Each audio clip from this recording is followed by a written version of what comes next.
Assalamualaikum warahmatullahi wabarakatuh. Perkenalkan, nama saya Leni Aulia, NIM 12120201035 dari kelas 1D PAI. Di sini saya akan membuat video untuk memenuhi tugas ujian akhir semester mata kuliah Sejarah Peradaban Islam yang diampu oleh Bapak Dosen Satya Suhendi MAG. Baik, untuk materi pertama saya akan membahas mengenai dinasti Umayyah. Yang pertama itu sejarah berdirinya dinasti Umayyah. Jadi, dinasti Umayyah ini pertama kali didirikan oleh Muawiyah bin Abu Sufyan bin Harb bin Umayyah dan ibunya bernama Hindun binti Utsbah bin Rabi'ah bin Abdi Syam bin Abdi Manaf. Nama Umayyah sendiri, nama dinasti Umayyah ini diambil dari nama Umayyah bin Abdi Syam bin Abdi Manaf. Kemudian, untuk masa pemerintahan dari dinasti Umayyah ini berlangsung selama lebih dari 3 abad dan dibagi menjadi 2 periode. Yang pertama yaitu terjadi pada tahun 661 Masehi sampai 750 Masehi, yang mana pusat pemerintahan berada di Damaskus. Dan untuk periode yang kedua yaitu pada tahun 756 Masehi sampai 1031 Masehi dan pusat pemerintahan berada di Cordoba, Spanyol. Kemajuan yang dicapai pada masa dinasti Umayyah. Pada masa dinasti Umayyah ini, kemajuan banyak terjadi pada masa Khalifah Al-Walid I atau Al-Walid bin Abdul Malik pada tahun 705 Masehi sampai 715 Masehi, di mana saat itu dilakukan perluasan wilayah hingga ke Spanyol.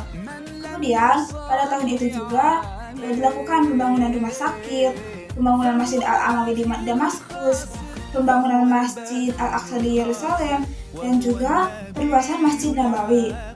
Nah, untuk dalam bidang pendidikan ditingkatkan pada masa Khalifah Umar bin Abdul Aziz pada tahun 717 sampai 720 Masehi, di mana pada saat itu dilakukan pengarsipan hadis-hadis, pengembangan bahasa Arab, ilmu qiraat, fikih, dan lain-lain.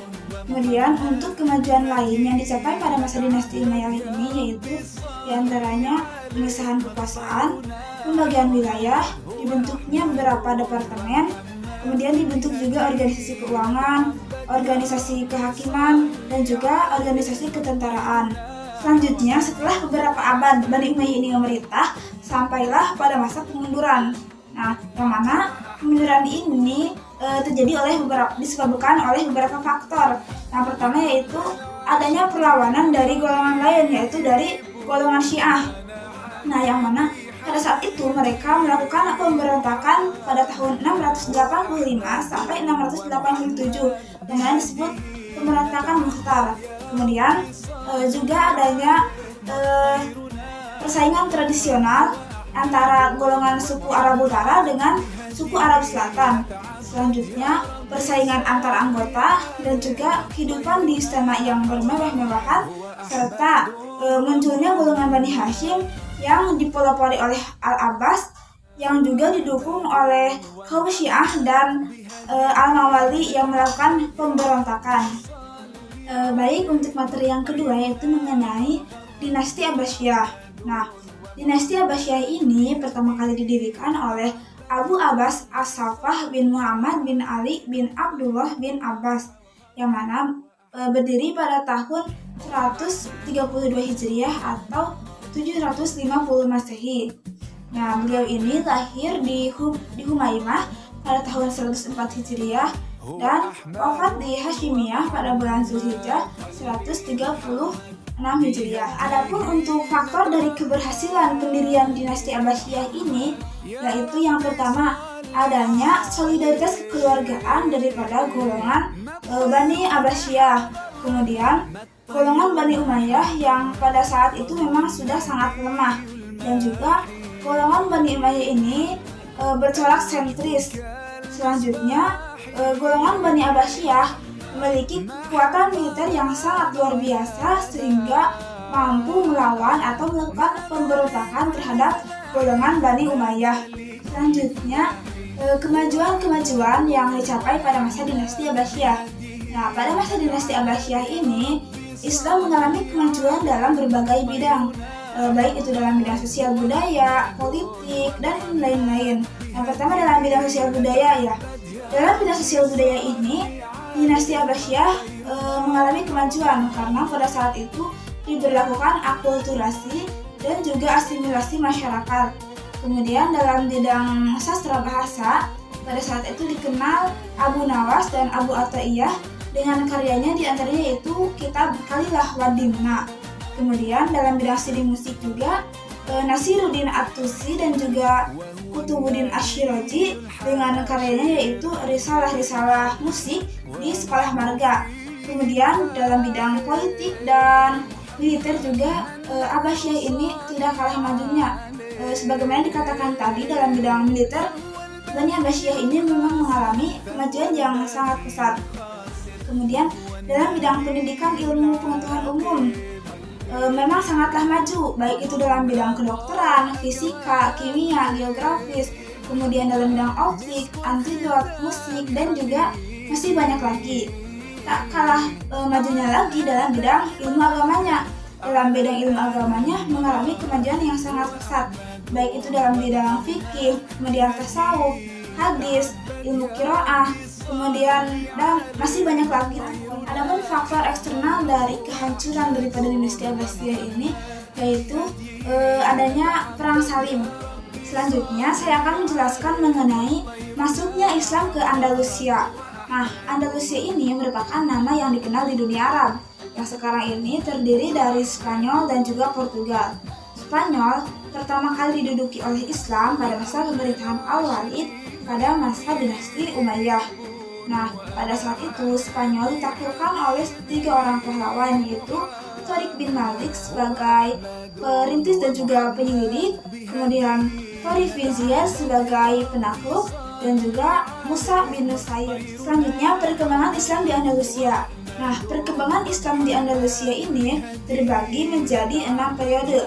Periode pertama terjadi pada tahun 711 sampai 715 Masehi, yang mana pada saat itu Andalusia masih berada di bawah pimpinan wali yang diangkat oleh Khalifah Bani Umayyah, yang mana pada saat itu terjadi pergantian wali selama 20 kali.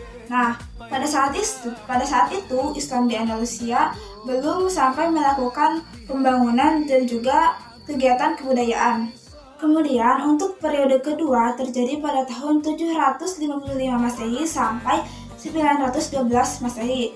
Periode ini sampai akhir periode keempat merupakan zaman dinasti Umayyah II hingga di Andalusia hingga tahun 1031, yang mana berdirinya dinasti-dinasti kecil. Pada masa ini Islam di Andalusia mulai mengalami kemajuan baik dalam bidang politik ataupun dalam bidang peradaban.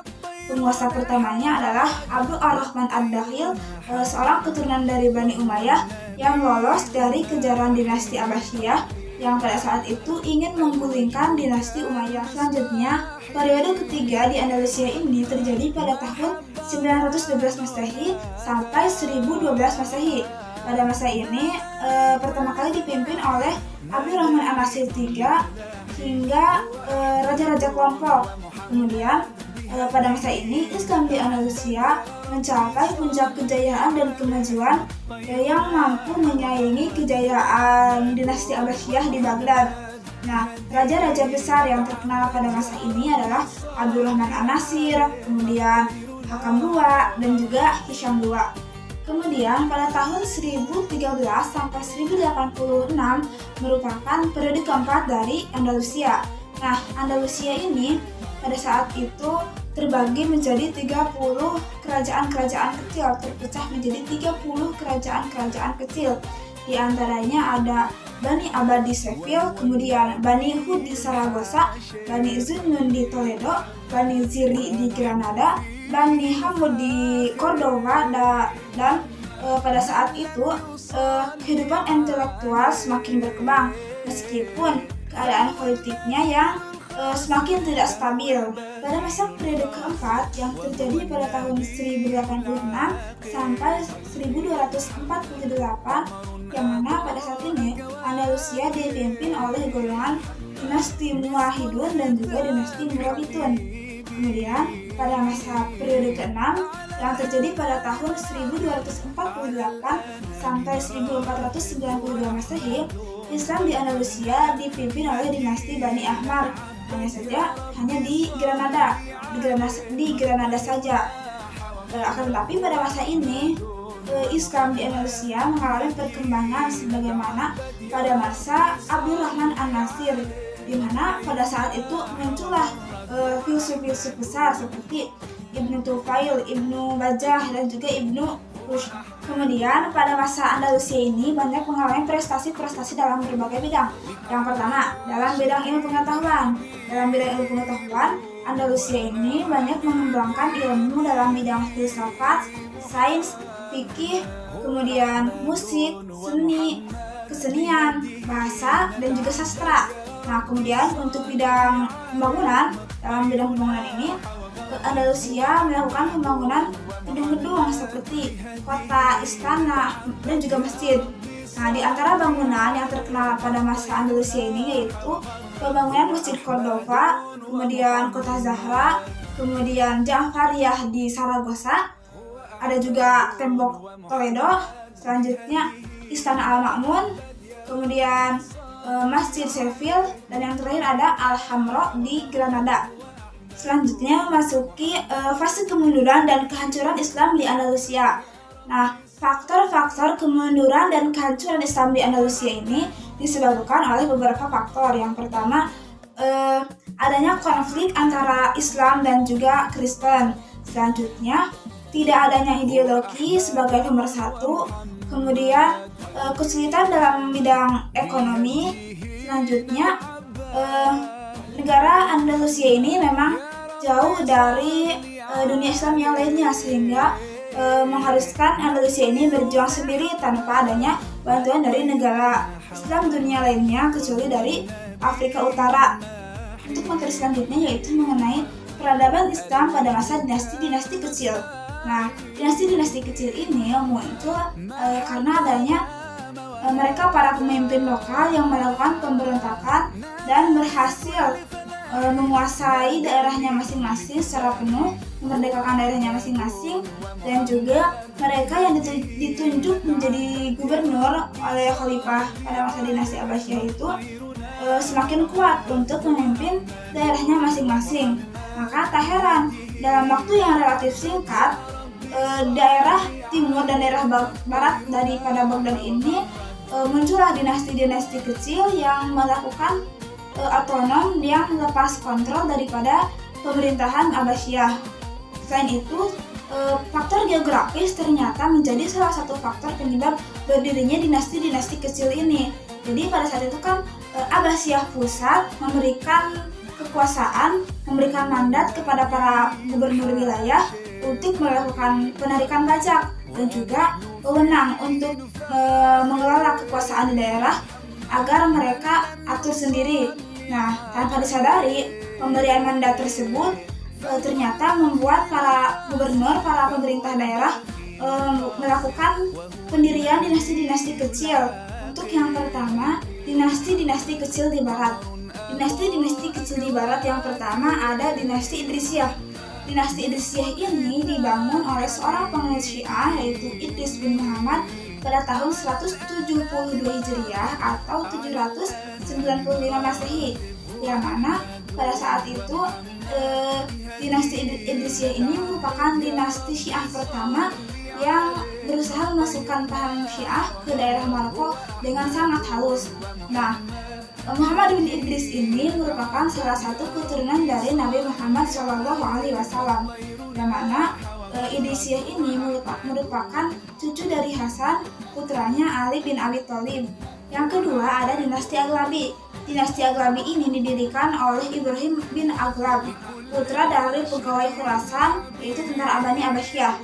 Nah, jadi pada tahun 179 Hijriah atau 795 Masehi, Ibrahim ini mendapatkan hadiah di daerah Tunisia dari Khalifah Harun al-Rashid dengan tujuan untuk menahan Idrisiyah apabila akan melakukan ekspansi ke Mesir, dan juga merupakan sebagai imbalan akan ketaatannya membayar cukai tahunan. Dinasti Al-Wabi ini terkenal dalam bidang arsitekturnya, terutama dalam bidang pembangunan masjid. Di antara masjid yang dibangunnya adalah Masjid Qairawan. Yang ketiga ada dinasti Tuluniyah. Dinasti Tuluniyah ini didirikan oleh Ahmad bin Tulun, seorang budak dari Asia Tengah yang dikirim oleh Panglima Thohir bin Al-Husain di Baghdad. Dinasti Tuluniyah ini merupakan dinasti pertama yang diberikan hak otonom oleh pemerintahan Abbasiyah di Baghdad.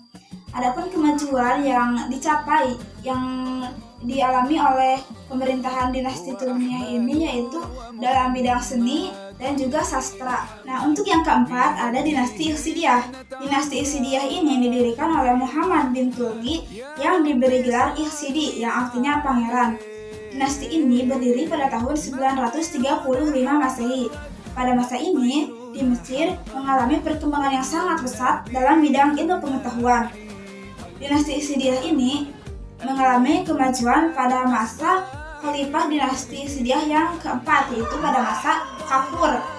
Nah, setelah Kafur wafat, dinasti Ikhsidiyah mengalami kemunduran yang sangat signifikan. Yang kelima ada dinasti Hamdaniyah. Dinasti Hamdaniyah ini pertama kali didirikan di Mesopotamia Utara dengan Mosul sebagai ibu kotanya.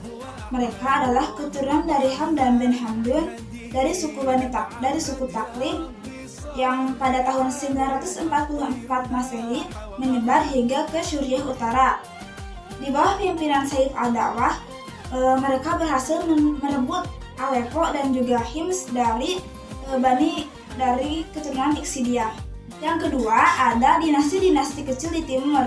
Dinasti-dinasti kecil di timur ini ada 4 dinasti. Yang pertama dinasti Tohiriyah.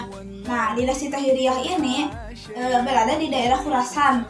Adapun para pemimpin atau amir pada dinasti Tohiriyah ini, yang pertama ada Tohir bin Husain, kemudian Abdullah bin Tohir dan Muhammad bin Tohir. Yang kedua ada dinasti Safariyah. Dinasti Safariyah ini didirikan oleh Ya'qub bin Laits al-Safar, yang mana beliau ini merupakan seorang perwira militer yang kemudian diangkat menjadi amir di daerah Sajistan pada zaman Khalifah Al-Muhtadi pada tahun 869 sampai 870 Masehi. Yang ketiga ada dinasti Samaniyah. Dinasti Samani ini berhasil berkuasa hingga ke Khurasan, yang mana pada saat itu dinasti Samani berhasil membantu Khalifah Abbasiyah yang pada saat itu berkuasa dalam menangkap Amr bin Laits, seorang khalifah terakhir dari dinasti Safarid. Kemudian dinasti Samani ini menaklukkan wilayah-wilayah di sekitarnya seperti Khurasan, Karman, Juruzan, dan lain-lain. Selanjutnya untuk dinasti kecil terakhir yang berada di daerah timur Baghdad yaitu ada yang namanya dinasti Ghaznawiyah. Nah, untuk materi selanjutnya yaitu mengenai peradaban Islam pada masa 3 kerajaan besar. Nah, yang pertama ada kerajaan Turki Utsmani. Turki Utsmani ini didirikan oleh orang-orang Turki yang dari kabilah Oghuz, yang mana mereka mendiami daerah Mongol dan juga daerah utara negeri Cina yang dipimpin oleh Sulaiman Shah. Nah, saat Mongol menyerang Alauddin di Anggara, Al-Turgil datang untuk membantu Alauddin dalam menyerang untuk mengusir tentara Mongol. Nah, disitulah Alauddin pun memberikan daerah Iskisar kepada Al-Turgil sebagai imbalannya. Kemudian Al-Turgil mendirikan sebuah ibu kota yang bernama Sugut. Nah, sejak saat itu kemudian lahir putranya yang bernama Utsman. Nah, sejak saat itulah Utsman pun mendeklarasikan dirinya sebagai seorang sultan dan berdirilah kerajaan Turki Utsmani ini. Selanjutnya mengenai kesultanan daripada Turki Utsmani. Nah, raja-raja Turki Utsmani pada saat itu bergelar sultan dan juga khalifah. Nah, sepeninggal Khalifah Utsman digantikanlah kepemimpinan oleh anaknya yang bernama Orkan. Kemudian sepeninggalnya Orkan digantikan oleh Sultan Mahmud. Setelah Sultan Mahmud meninggal digantikan juga oleh anaknya yaitu Murad I. sepeninggalnya Muhammad I digantikan juga oleh anaknya yaitu Bayazid. Nah, setelah Bayazid meninggal, Turki Utsmani ini mengalami kemunduran. Setelah itu Turki Utsmani pun dipimpin oleh Muhammad, yang mana Muhammad ini berhasil mengembalikan Turki Utsmani seperti sedia kala. Setelah Muhammad meninggal, ia pun digantikan Murad II yang berhasil mengembalikan citra dari Murad I. Selanjutnya, kekuatan dagang yang kuat membuat perekonomian dari Turki Utsmani ini semakin maju.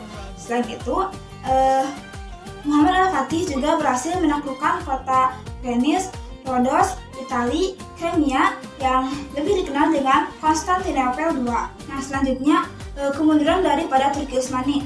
Pada tahun 1920 yang dipimpin oleh Mustafa Kemal Pasha, Pasha mengeluarkan kebijakannya yaitu mengubah sistem pemerintahan yang tadinya khilafah menjadi republik dengan presiden sebagai pemerintahannya yang dipilih melalui pemilu. Pada tanggal 19 November 1923, ia dipilih oleh parlemen sebagai presiden Turki Utsmani pertama. Yang kedua yaitu Kerajaan Safawi di Persia. Kerajaan Safawi ini didirikan di Persia sejak tahun 1502 Masehi hingga tahun 1722 Masehi. Awalnya kerajaan ini berdiri dari sebuah gerakan tarekat yaitu Tarekat Safawiyah di Ardabil, tepat di sebuah kota di Azerbaijan. Nama Safawi ini terus dikembangkan hingga akhirnya menjadi gerakan politik sampai akhirnya berhasil menjadikannya sebagai sebuah kerajaan. Orang yang mendirikan Tarekat Safawiyah ini bernama Safi ad-Din, yaitu keturunan keenam dari Imam Syiah yang bernama Musa al-Kazimi. Pada masa kerajaan Safawiyah ini mengalami berbagai kemajuan baik itu dalam bidang keagamaan, kemudian arsitektur, kesenian, pengetahuan, dan lain-lain. Selanjutnya, kemunduran dari dinasti Safawi. Setelah Abbas I, dinasti Safawi mengalami kemunduran. Sulaiman sebagai pengganti Abbas I melakukan penyiksaan terhadap ulama-ulama Sunni dan juga memaksakan ajaran Syiah kepada mereka. Nah, maka berakhirlah dari kerajaan Safawi ini. Pada saat itu, kerajaan Safawi dibagi menjadi dua wilayah, direbut oleh dua wilayah. Nah, untuk wilayah Armenia dan Azerbaijan direbut oleh Turki Utsmani, dan untuk wilayah laut direbut oleh Rusia. Selanjutnya, untuk yang ketiga ada Kerajaan Mughal. Nah, Kerajaan Mughal ini berdiri pada tahun 1526 Masehi oleh seorang raja yang bernama Raja Babur. Nah, dinasti ini mempunyai raja-raja besar pada abad ke-17, yaitu ada Akbar, kemudian Cingahir, Shah Jahan, dan juga Aurangzeb. Kerajaan Mughal ini mengalami kemajuan dalam berbagai bidang, baik itu dalam politik dan militer, kemudian dalam bidang seni dan kebudayaan, dalam bidang perekonomian, dan juga dalam bidang ilmu pengetahuan. Selanjutnya memasuki fase kemunduran dari Kerajaan Mughal.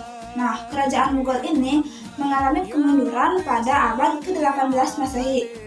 Adapun faktor-faktor dari kemunduran Kerajaan Mughal ini yaitu yang pertama, terjadinya stagnasi dalam pembinaan bidang kemiliteran. Yang kedua, terjadinya pemerosotan moral dan juga hidup mewah di kalangan elit para politik. Selanjutnya, pendekatan dari Aurangzeb yang terlampau kasar dalam menuangkan ide-idenya. Yang keempat yaitu mereka para pewaris sebagai waris terakhir dari kerajaan tersebut kurang aktif atau kurang mumpuni dalam bidang kepemimpinan. Selanjutnya, peradaban Islam pada abad 19, 20, dan 21. Yang pertama yaitu adanya penetrasi kolonial barat pada abad ke-19 dalam dunia Islam. Nah, adanya penetrasi kolonial barat ini disebabkan oleh faktor internal dan juga faktor eksternal. Untuk faktor internalnya yaitu politik di dunia Islam yang semakin merosot sejak abad ke-17. Kemudian dalam bidang ekonomi, dunia Islam juga mengalami kemerosotan yang diakibatkan oleh wilayah Islam yang semakin meluas sehingga membutuhkan biaya dalam bidang militer yang semakin banyak. Kemudian munculnya pemikiran tradisional dalam dunia Islam. Adapun faktor eksternal dari adanya penetrasi kolonial barat ini, yang pertama dunia barat mengalami kemajuan dalam bidang ekonomi, kemudian politik atau wilayah kekuasaan daripada penguasa kolonial, serta adanya pemikiran yang rasional dari mereka para golongan barat yang tentunya berasal dari pemikiran dunia Islam. Adapun penetrasi yang dilakukan oleh mereka para kolonial barat yaitu ada 3 macam. Yang pertama, penetrasi ke daerah-daerah yang penduduknya masih sedikit dan memang baru ditemukan seperti Amerika, Australia, Kanada, dan New Zealand. Mereka menjadikan para penduduk asli sebagai seorang budak dan mereka para pendatang dari Eropa menguasai daerah-daerah tersebut. Kemudian yang kedua, melakukan penetrasi ke daerah yang memang mereka rasa cocok untuk orang-orang dari daerah Eropa. Selanjutnya yang ketiga, untuk ke daerah-daerah yang mereka rasa tidak cocok untuk ditinggali oleh mereka dari bangsa Eropa, mereka lakukan penindasan dan penghancuran dari daerah-daerah tersebut. Selanjutnya, memasuki pada abad ke-20, yang dimana pada saat itu dilakukan pembebasan diri dari kolonialisme Barat.